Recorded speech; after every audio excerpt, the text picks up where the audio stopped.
मुदाकरात् मोदकं सदा विमुक्तसाधकं कलाधरावतंसकं विलासिलोकरञ्जकम् अनायकैकनायकं विनाशिते भदैत्यकं नताशुभाशुनाशकं नमामि तं विनायकम।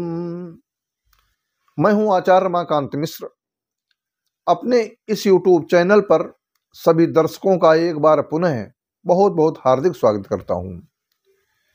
2024 में लोकसभा के जो चुनाव संपन्न होने जा रहे हैं, मैंने चुनावों की गणना के आधार पर अनेक नेताओं की, उत्तर प्रदेश की कितनी सीटें भारतीय जनता पार्टी को प्राप्त होंगी या कांग्रेस को या अन्य पार्टियों को, कई प्रदेशों में बतलाया। परंतु जनता की विशेष आग्रह के कारण आज मैं भारतीय जनता पार्टी या एनडीए के अलावा जो संपूर्ण भारत में एक कांग्रेस ही पार्टी ऐसी है जो संपूर्ण भारत के अनेक सभी प्रांतों में वो चुनाव लड़ रही है।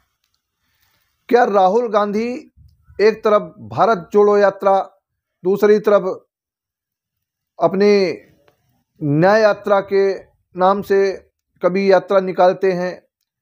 क्या इनकी जो न्याय यात्रा या भारत जोड़ो यात्रा कितनी सफल हो पाएगी और सफलता के आधार पर एनडीए को परास्त कर पाएंगे? कितने समर्थ होते हैं?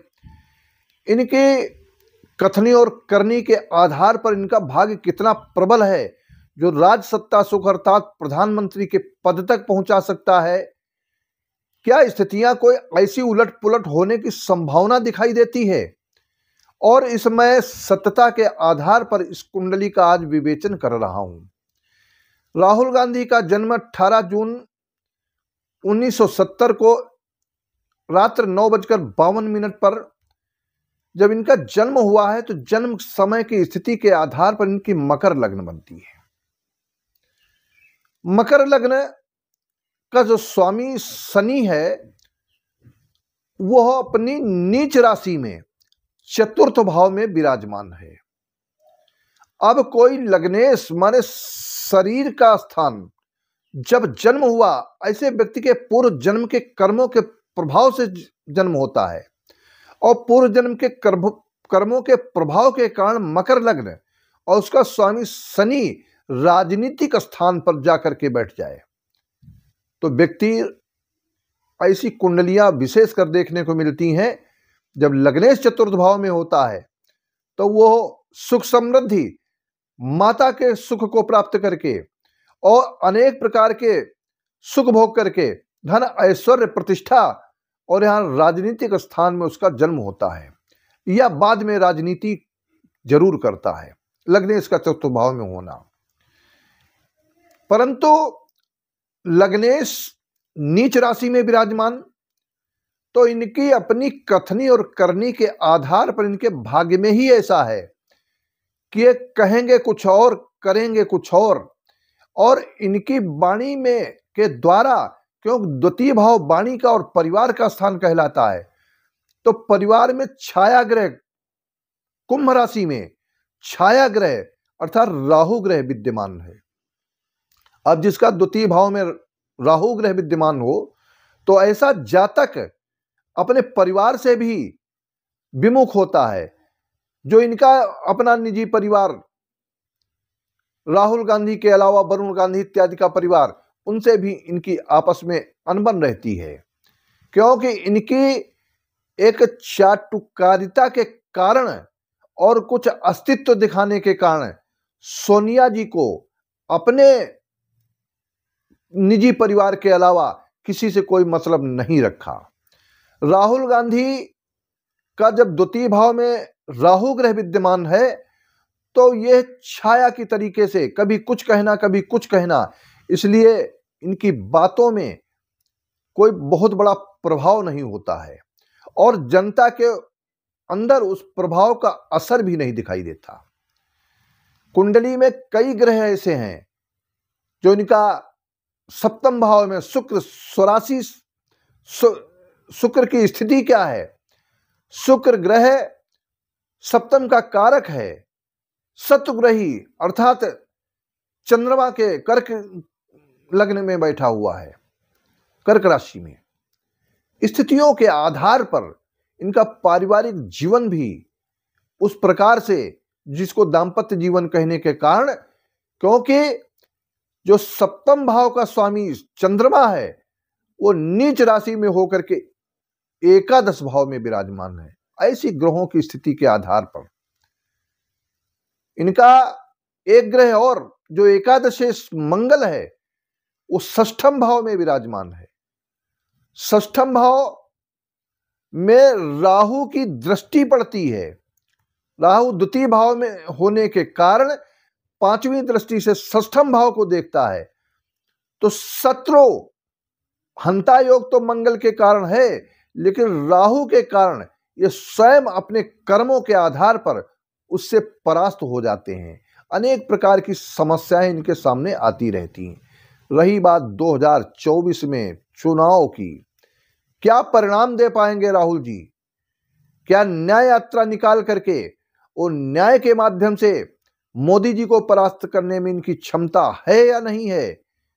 कितनी सीटें प्राप्त होने जा रही हैं? अभी तक मैंने एनडीए को अर्थात भारतीय जनता पार्टी को मैंने सीटों का आकलन बतलाया है, लेकिन इस बार मैं कहता हूं कि राहुल गांधी की कुछ सीटें जो पिछली बार 44 सीटें मिली हैं, उस सीटों से कुछ अधिक सीटें प्राप्त होने की संभावना है, प्राप्त होने के योग हैं।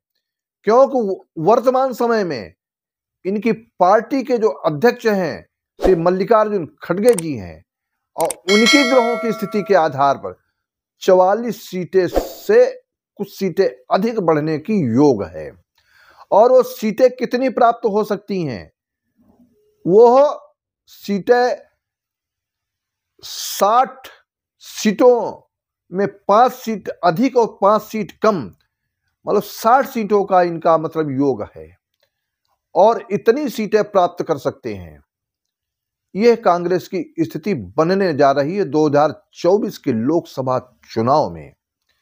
लेकिन सत्ता सुख तक राहुल गांधी का पहुंचना बहुत ही कठिन है। कंटका किरण है, कांटों से घिरा हुआ है। लग्नेश का नीच राशि में विद्यमान होना, गोचर कुंडली में अनेक प्रकार के व्यवधान होना, महादशा, अंतरदशा, प्रत्यंतरदशा, सूक्ष्मांतरदशा, प्राणदशा तक इनकी स्थिति के आधार पर अनुकूल नहीं बैठती है। इस सारी ज्योतिषीय गणना के आधार पर आपके समक्ष मैं कहना चाहता हूं कि राहुल गांधी मेहनत करें, परिश्रम करें, लेकिन इनका परिश्रम, इनकी वाणी के द्वारा जो किया हुआ परिश्रम व्यर्थ जाता है, और इस व्यर्थता के कारण समस्याएं इनके सामने आ जाती हैं।